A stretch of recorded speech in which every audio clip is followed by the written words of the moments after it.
bulan ini dia naik atau turunnya berapa persen gitu ya. Ya, mata uang apa maunya? Wah, ini pasti seneng, sponsoring pasti lagi floating. Tenang Pak, saya beresin masalah Bapak. Kalau Bapak equity-nya dari 1000 turun jadi 500, cara tercepat untuk naikin equity gimana Pak? Apa? Udah. Oke, G2, GBP, USD. Oke.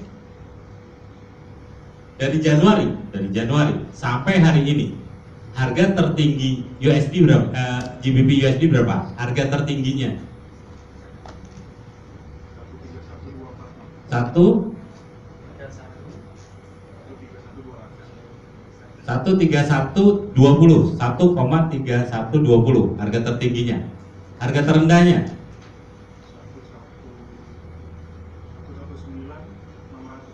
60, oke? GBP-nya lagi naik apa lagi turun? Ini pasti punya sell. Nggak bercanda Pak, itu gara-gara ada data barusan dia turun Pak ya. Ah, tenang aja Pak, GJ sell aja Pak. Oke. Jadi sebenarnya dari Januari ke bulan ini itu harganya lagi naik atau lagi turun? Dari Januari loh Pak. Naik. Dari Januari ke bulan Juli harganya naik apa turun? Naik. Buka cat. Daripada berantem ya kan, buka cat. Bikin. Dan Januari gedein. Ya, ini Januari Pak. Oke. Ini hari ini. Nah, ini kan tahun kemarin Pak. Tahun kemarin kita masih muda ya kan, karena udah tua, oke? Jadi kita nggak usah bahasa yang kemarin Pak. Oke.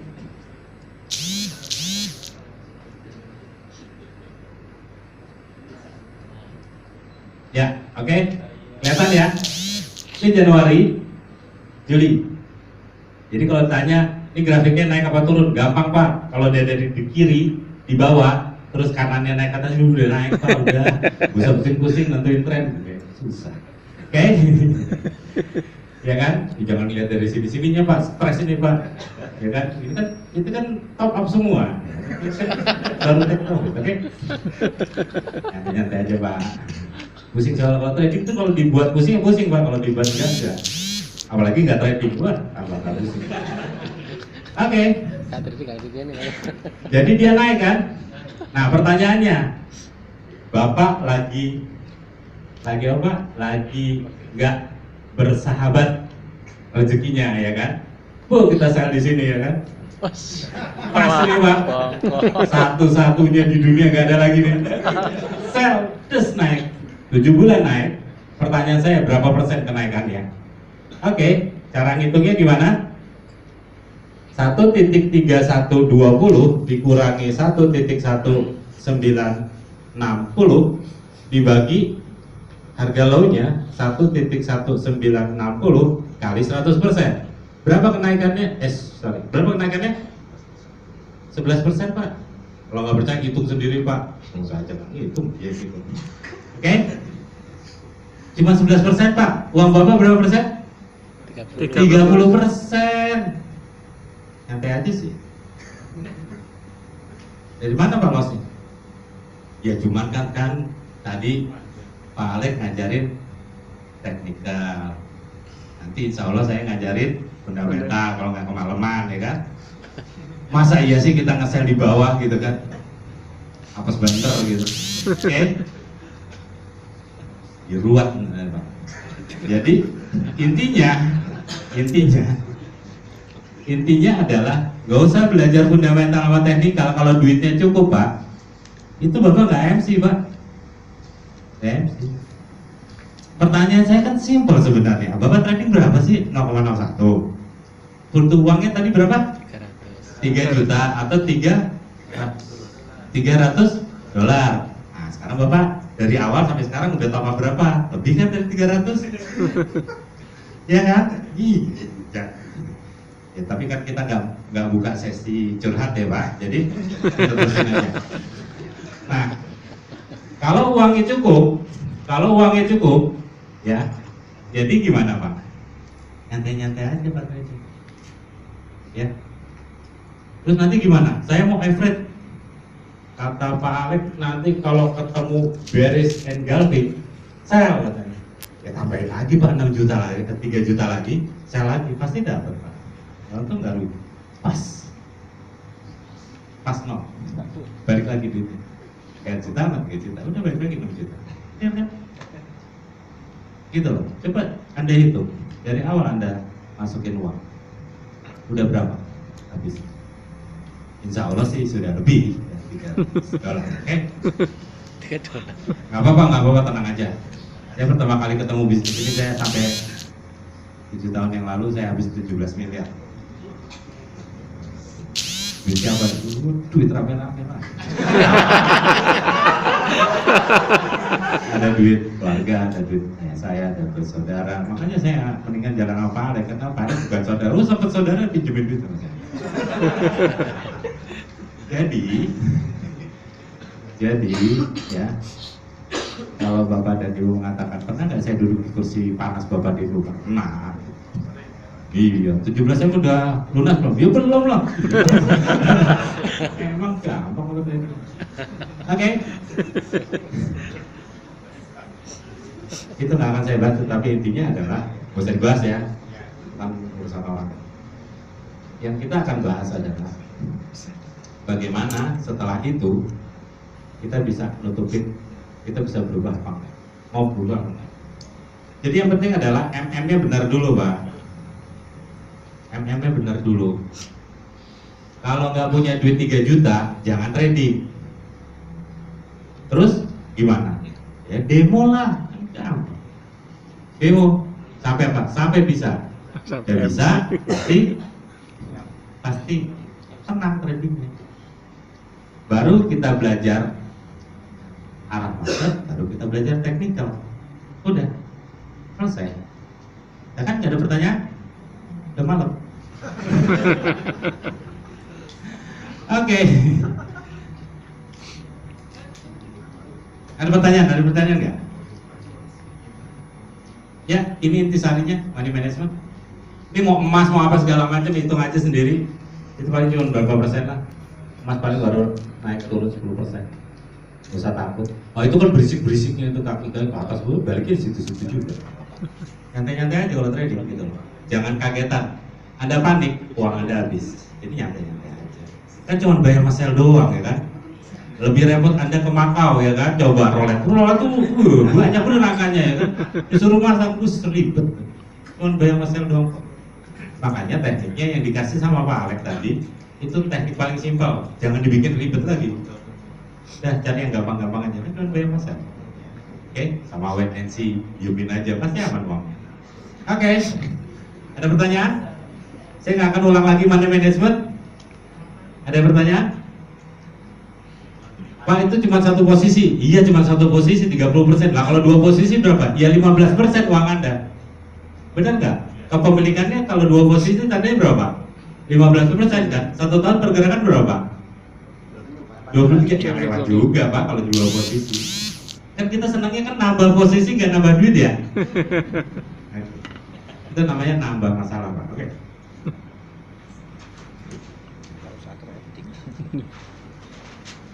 Ya Pak, pertanyaan? Kenapa?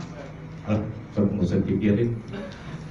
Pak, satu lot ya, trading satu lot, saya itu satu hari paling 40.000, 0,1 itu paling 4.000 Pak, 0,01 itu 400 perak Pak, bukan main parkir di depan udah berapa Pak, masih pikirin swab, ya kan, lupain Pak swab. Kenapa? Karena dengan trek yang panjang, ya, dengan Anda mempunyai pola trading yang baik, swab mau ada apa lagi? Ada komisi misalnya di standar gitu, udah nggak usah dipikirin. Oh mau komisinya dipotong komisi 1 juta, oh, kalau Anda untungnya 5 juta kan nggak masalah ya Pak. Daripada nggak ada komisi loss terus ya kan. Lebih baik ada komisi tapi tidak profit terus. Sih Bang. Intinya adalah kalau komisi itu menjadi masalah, harusnya yang nggak ada komisinya Anda bisa profit terus kan? Nah, buktinya enggak. Ya, sama aja. Sama saja. Ya kan? Nggak apa-apa. Kalau bisa nanti bintang asnya lebih kecil as ya gitu ya. Oke, ada lagi pertanyaan? Ada lagi? Nggak ada? Oke. Kalau nggak ada, balik ya Pak. Kita jangan jadi trader, jangan jadi investor, kita balik menjadi sopir. Kalau udah masuk mobil terus kita lihat bensinnya udah cukup, bahan bakarnya cukup, terus kita mau ngapain Pak? Masuk mobil? Ya iya Pak, mau di starter, masa disuruh-suruh, masa didorong-dorong, oke? Diapain? Mau ngapain kita? Jalan, kita tentukan tujuan, benar nggak? Ya. Kebayang dong Pak, masuk mobil sedia aja, emang kita mau tiduran di mobil? Enggak dong, kita udah tahu kita mau kemana. Dari sini kita mau ke Jakarta, dari sini kita mau ke Jogja. Tujuannya dulu Pak, jelas dulu tracknya. Ini kan kadang-kadang kita enggak kan ya kan?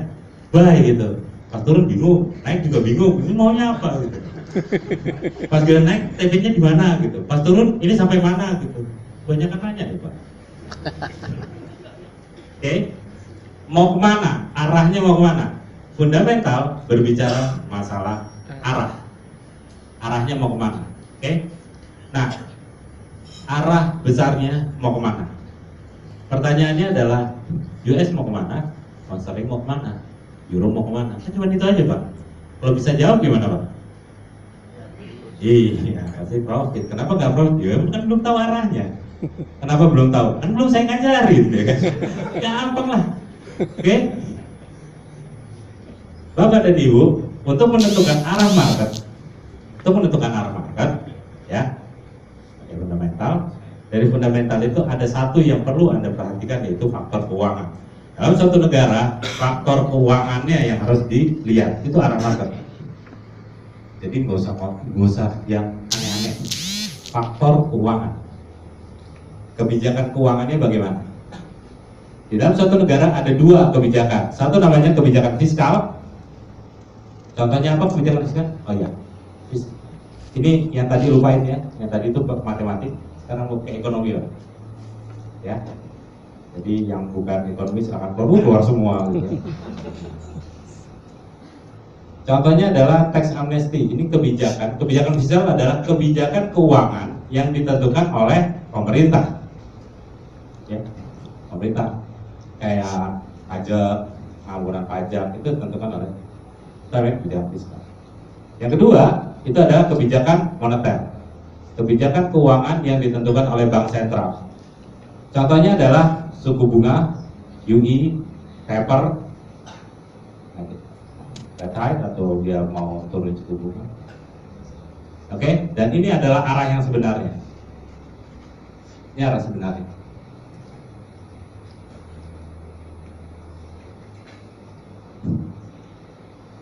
Ini arah sebenarnya. Jadi kalau Bapak dan Ibu berbicara masalah kebijakan US, kan kita kepingin tahu apa sih sebenarnya negara paling besar di dunia apa sih? Amerika. Oke, semuanya pasti ngikutin Amerika, betul ya Pak? Bayang ya negara ngikutin Zimbabwe gitu lah, nggak maju-maju. Oke, jadi semuanya ngikutin kebijakan Amerika. Semua. Jadi yang perlu kita tahu cuma satu, kebijakan Amerika, arah Amerika mau kemana. Kalau Bapak sudah tahu arah dolar mau kemana sampai Desember, bisa profit nggak Pak? Bisa. Ya udah itu aja. Terus ngapain belajar yang aneh-aneh? Ya. Amerika mau kemana? Eropa mau kemana? Kanada mau kemana? Cuma itu aja kok. Jepang mau kemana? Kalau arahnya udah tahu pasti gampang. Oke? Ada pertanyaan? Ada ya? Ya cepet Pak. Oke. Amerika itu dia kepingin naikin suku bunga, katanya jadi debat Pak, ntar rame. Kan nggak jadi kan ya, itu nanti belakangan bahasnya gampang lah. Tapi yang jelas bahwa dia pernah mengatakan, Yellen pernah mengatakan tahun ini dia akan naikin tiga kali. Ini baru 2 kali Pak. Nah, sekali lagi dia naikin.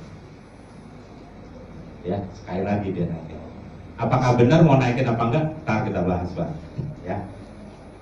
Enggak nanti panjang. Oke? Jadi, kalau kepingin tahu dolar mau kemana, lihat kebijakan moneternya Amerika. Jangan ngomong, susah Pak pakai bahasa Inggris. Wah, ini repot. Nanti saya ajarin. Beneran, serius saya ajarin. Saya cuma ngajarin bahasa Inggris. Kalau untuk yang kayak kebijakan gini, cuma 2 menit Pak. Bapak pasti bisa. Oke? Pasti. Oke? Ada pertanyaan? Pokoknya kebijakannya arah Euro mau kemana? Baca kebijakannya Euro Central Bank. Kelar. Jepang mau kemana? Baca kebijakannya Bank of Japan. Kelar. BOJ. Dan itu benar itu, nggak mungkin bohong. Tapi ingat ya Pak ya, fundamental ini hanya menentukan arah. Jadi cuma menentukan buy atau sell. Terus kapan ngebaynya? Itu tanya Pak Alek lah. Teknikal. Oke? Saya ulang lagi. Pak, biar gampang. Mendung pasti hujan nggak Pak? Mendung pasti hujan nggak? Tidak. Pertanyaan yang kedua. Mendung di musim, tapi di musim hujan pasti hujan nggak Pak? Pasti. Iya. Oke. Mendung itu belum tentu hujan Pak. Tetapi mendung di musim hujan pasti hujan. Fundamental adalah musim hujan. Ingat ya, fundamental itu musim hujan. Mendung itu adalah technical. Fundamental berbicara masalah arahnya mau kemana. Technical berbicara masalah when, kapan. Jadi arahnya mau buy apa sell? Mau buy. Kapan? Ya technical Pak, mau nanya saya. Jadi lihat teknikalnya. Teknikalnya lagi apa? Teknikalnya lagi sell. Tungguin Pak. Tungguin begitu dia ada pullback buy aja Pak. Turunnya nggak seberapa, naiknya pasti kencang. Ya kan? Kan biasanya kita senengnya gitu. Harga udah turun banyak gitu kan. Buy, naik gitu kan. Katanya nggak naik, turun gitu kan. Selesai. Iya. Jangan lawan tren. Ya, jangan lawan tren. Jadi trennya turun, ikutinnya turun. Begitu dia koreksi ke atas, biarin. Begitu dia pullback, ambil. Jadi harus sama dengan. Oke, kunci cuma itu aja kok. Fundamental sama technical sama-sama aja. Orang bilang kalau fundamental long term kan nggak ada. Cuma nentuin arah Pak. Arahnya mau kemana? Mau buy apa sell? Lihatnya di kebijakan. Oke, balik lagi jadi driver. Pernah nggak pas kita nyupir kayak begini, jalannya lurus, cuacanya terang? Pernah nggak Pak? Pernah. Kira-kira nyampe nggak Pak ke Jogja kalau kayak gini? Cepet Pak, benar itu jawabannya. Begitu di buy langsung naik, sel turun, wah bentar lagi jadi Fir'aun ya kan? Oke, artinya apa? Artinya bahwa kalau kebijakannya adalah mau naikin suku bunga, ya kan? Lihat data ekonominya. Nih datanya US. Jadi mau forex factory, mau di segala macam itu cuma data ekonomi, Pak. Bukan fundamental. Ini kan yang enggak ya kan? Lihatin, wah merah gitu, sell gitu. Katanya naik. Wah bohong nih. Gitu. Ada sih forex bohong. Oke, nggak ada yang bohong Pak. Masalahnya cuma satu. Ini cuma faktor ekonomi. Ini cuma data saja. Kalau misalnya tadi kita katakan mendung, oke, lalu di musim hujan, lalu anginnya kencang, ya kan? Terus awannya banyak, pasti hujan nggak Pak? Ya, inilah. Kalau data-datanya ngedukung apa yang menjadi kebijakan moneter, jadi Pak. Itu artinya. Itu artinya. Jadi